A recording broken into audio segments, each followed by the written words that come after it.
কোনো বুদ্ধি নেই তোর মাথায় সন্ধ্যা, কোনো বুদ্ধি নেই তোর মাথায়, কিচ্ছু নেই মাথায়। কি আছে তাহলে? গোবর। আর হবে নাই বা কেন? সে ছোট্ট থেকে তো ঠাকুরকে বলে এসেছি, ঠাকুর তুমি সব বিদ্যে বুদ্ধি আমার তারাকে দিও। আমার তারা থাকলে এতক্ষণে ঠিক একটা না একটা উপায় বের করে ফেলতো। কোথায় চলে গেলি রে তুই তারা? কোথায় চলে গেলি তুই মেজদিকে ছেড়ে? কাকে না কাকে একটা ভালোবাসলি, তাই বলে মেজদির থেকে এত দূরে সরে যেতে হয়?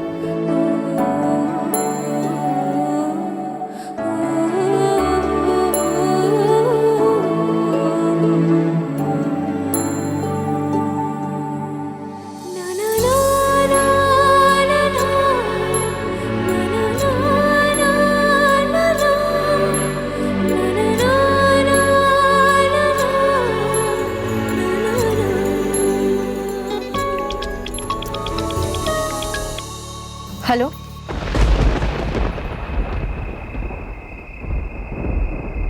হ্যালো,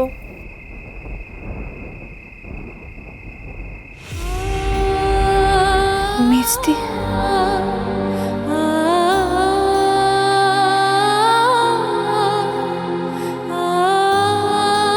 আমায় ক্ষমা করে দে মিষ্টি। তুই ভালো আছিস তো?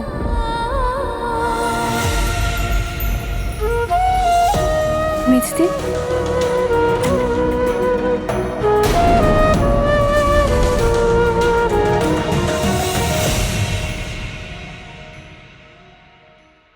আমার উপর রাগ করে ফোনটা কেটে দিলি না? ঠিক আছে, তুই খুব ভালো থাক মিষ্টি। তুই আমার উপর হাজার রাগ করলেও আমার সইবে, কিন্তু তুই যদি ভালো না থাকিস তাহলে আমার একদম সইবে না। তুই ভালো থাক।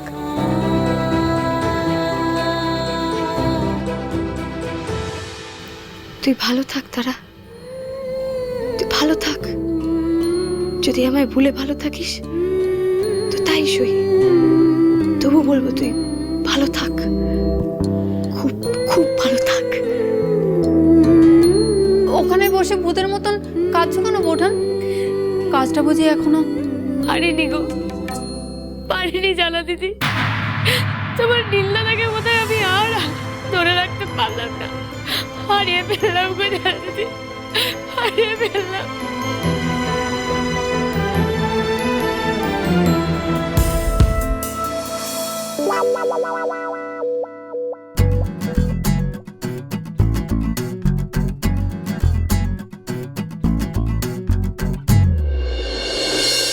আমারই ভুল, প্রথম থেকেই আমার স্ট্রিক্ট থাকা উচিত ছিল।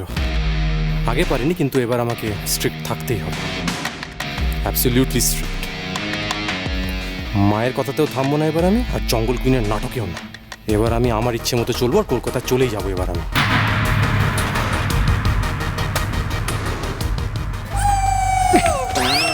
কি তুমি এখানে কিছু বলবে? না, তো সামনে এটা কি সুটকেস? সুটকেস এখানে কেন? খারাপ হয়ে গেছে বুঝি? সে নতুন সুটকেস খামাখা খারাপ হতে যাবে কেন? কি ব্যাপার নীল, সুটকেস গোছাচ্ছিস? কোথাও যাবি নাকি? না, সুটকেস গুছিয়ে কেউ কোথাও যায় নাকি? আমি তো সুটকেস নিয়ে খেলবো, আমি বাড়িতে সুটকেস সুটকেস খেলবো। বাবা দেখেছিস, হ্যাঁ নিজের কাকাদের এত পর করে দিয়েছিস, তুই সামান্য একটা প্রশ্ন করেছিস তাতে সোজা মুখে উত্তর দেওয়া যায় না? কি রে, হ্যাঁ? সোজা মুখে ও উত্তর দিতে পারছে না, আর আমরাও সোজা মুখে জিজ্ঞেস করতে পারছি না। হ্যাঁ। কেন সোজা মুখে জিজ্ঞেস করতে পারছি না বলতো? মানে আমি তো ভাবলাম তুই যখন সুটকেস গোছাচ্ছিস তখন বোধহয় নতুন বউকে নিয়ে হনিমুনে যাবি। এখন হনিমুনের কথা কাকা হয়ে আর সোজা মুখে কি করে জিজ্ঞেস করি বল? আমি হানিমুনে যাবো, আমি হানিমুনে যাবো এই তারকাটাকে নিয়ে? প্রয়োজন পড়লে না 4 বার নিজের গলায় দড়ি দিয়ে দেবো আমি। একবার দড়ি দিলে মরে না। ইয়ে দা ও তো ইয়ে দূর, আমি কলকাতা যাচ্ছি কাল, ঠিক আছে? আর কিছু বাবা তাই নাকি? এটা তো খুব ভালো খবর। কলকাতা কত বড় শহর, কত ভালো শহর। কলকাতা যাওয়া উচিত, মাঝে মধ্যে কলকাতা যাবে। ভালো থাকবে। কলকাতা উচিত তো। তোমরা সব আজে বাজে কথা কেন বলছো বলো তো? আমি তো প্রায় কলকাতা যাই। কেন এইসব আজে বাজে কথা বলছিস বলতো মন্টু? ও কি প্রথমবার কলকাতা যাচ্ছে? না তো। নে, চল চল। তাহলে টাটা করে যায়, সকালে যদি দেখা না হয় টাটা। ভাইপো ভালো করে জিনিসপত্র গুছিয়ে গুছিয়ে নিয়ে যাস। হ্যাঁ, সাবধানে যা, না? কলকাতা উচিত। হ্যাঁ, চ চ চ চ চ। হিপে আকাশ যাবে তারার কাছে, বিদে হবে কে? ওই দেখো না, সন্ধ্যা রানী কাঁদতে বসেছে।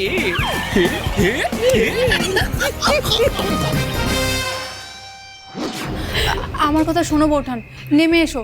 দুজনে মিলে মাঠানকে গিয়ে বলি এই কাজটা বদলে সোজা কোনো কাজ দিতে।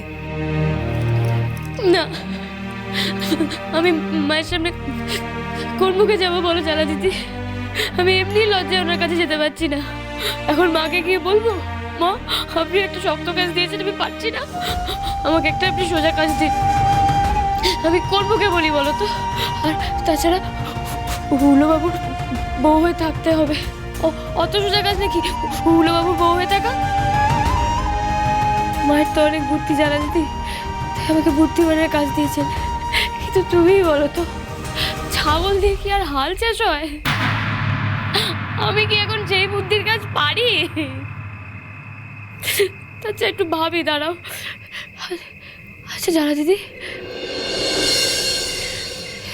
তুমি কোনো ভালো শ্যাকরার দোকান চেনো? শ্যাকরা? শ্যাকরা কি হবে? আহা, এই যে ছোট যে ঘটিটা পিতলের, ওই ঘটিটাকে না গলিয়ে ফেলে ওই পিতলটা দিয়ে যদি বড় মাপের একটা ঘটি বানিয়ে দিই, মানে যে মাপের এই ঘটিটা যাতে চাল আছে। না না না না না, ওসব মুষ্টুম তুষ্টুম বুদ্ধি ভেবে একদম কাজ নেই। এই বুদ্ধি ছাড়া তো আমার মাথাতে আর কিছু আসছেও না জ্বালা দিদি। মাথার আর কি দোষ বলো? বলে চা খাবে? গরম গরম চা খেলে যদি বুদ্ধি খোলে, যাই আমি আনি। এই জ্বালা দিদি, আরে শোনো, উঠছে না। চা খেলে কেন? গোটা একটা চা বাগানে ঘুরলেও আমার মাথায় বুদ্ধি খুলবে না। যা নেই তা খুলবে কি করে? ও হো হো হো। কি রে, আলাদা করে আবার কার জন্য চা নিয়ে যাচ্ছিস? বোঠানের জন্য, খুঁজে পেলে ধরে চা খাইয়ে দেবো। খুঁজে পেলে মানে? হ্যাঁ, মাথার তো ঠিক নেই, কোথায় কখন যাচ্ছে কি করছে। এই তো একটু আগে ঘোরানো সিঁড়িটার ওখানে বসে থাকতে দেখলাম। আমি ভেতরে এলাম চা নিতে, তারপর ভাবলাম যে কি জিজ্ঞেস করি, বিস্কুট খাবে কিনা। গিয়ে দেখি সেখানেও নেই, সেখান থেকেও পালিয়েছে। কোথায় যে ঘটি দুটো নিয়ে গা ঢাকা দিয়েছে কে জানে। মাথাটা বোধহয় সত্যি এবার গোল বেঁধে যাবে গো। সত্যি দিন তো শেষ হতে চললো। তুমি যে কাজটা ওকে দিয়েছে দেখে তো মনে হচ্ছে আর করতে পারবে না। এরপর কি হবে দিদি? আচ্ছা তুমি কি চাইছো সত্যি করে বলো তো। তোরা কি বলতে চাইছিস বলতো মেজো? আমি বৌমাকে ইচ্ছে করে এমন কাজ দিয়েছি যাতে ও করতে না পারে। তা নয়, কিন্তু পারছে না তো। কাজটা আপনি দিয়েছেন, আপনি তো জানবেন যে কি করতে হবে। একটু বলে দিলে তো পারেন মাঠান। কি জানি কোথায় লুকিয়ে লুকিয়ে বসে কাঁদছে, ভাবছে এবার ঘর বর সব ছেড়ে চলে যেতে হবে। আচ্ছা কাজটা কিভাবে করতে হবে সেটা নয় না বললে, কিন্তু অন্যভাবে তো একটু সাহায্য করতে পারো। একটু ঠেলা দিলেই বাকিটা না হয় সন্ধ্যা নিজেই বুঝে নেবে। বৌমাকে ঠেলা দেওয়া ছাড়া বুঝি আমার আর কোনো কাজ নেই? সামনেই ঝুলন, কত ঝক্কি বলতো। এই জ্বালাময়ী, আমাদের তেলেভাজা ক্লাবের মিটিং ডাকতো আজই, এক্ষুনি এই ঠাকুর দলানের সবাইকে জড়ো কর। ঝুলনে তেলে ভাজা ক্লাব কি করবে? ভাবছি এই ঝুলন উৎসবে নাটক করলে কেমন হয়। রাধা কৃষ্ণের ঝুলনে কি নাটক করবে? রাধা কৃষ্ণের গল্প? কেন? ঝুলন উৎসব তো প্রেমের উৎসব। তা একজনের প্রেমের উৎসবে বুঝি অন্য কারো প্রেমের গল্প হতে পারে না? একটা দুর্দান্ত প্রেমের গল্প নিয়ে নাটক হবে। দিদির হলো কি? সন্ধ্যার এমন হাল, আর দিদি এদিকে প্রেমের নাটকের কথা বলছে। ও মাঠান, বৌঠান থাকবে না মিটিংয়ে? থাকবে তো বটে, থাকতেই হবে। ও না থাকলে চলবে? প্রেমের যুদ্ধে তো ওকেই জিততে হবে। এই তোরা দাঁড়িয়ে থাকিস না তো হাঁ করে, একটুও সময় নষ্ট করা যাবে না। যা সবাইকে খবর দে।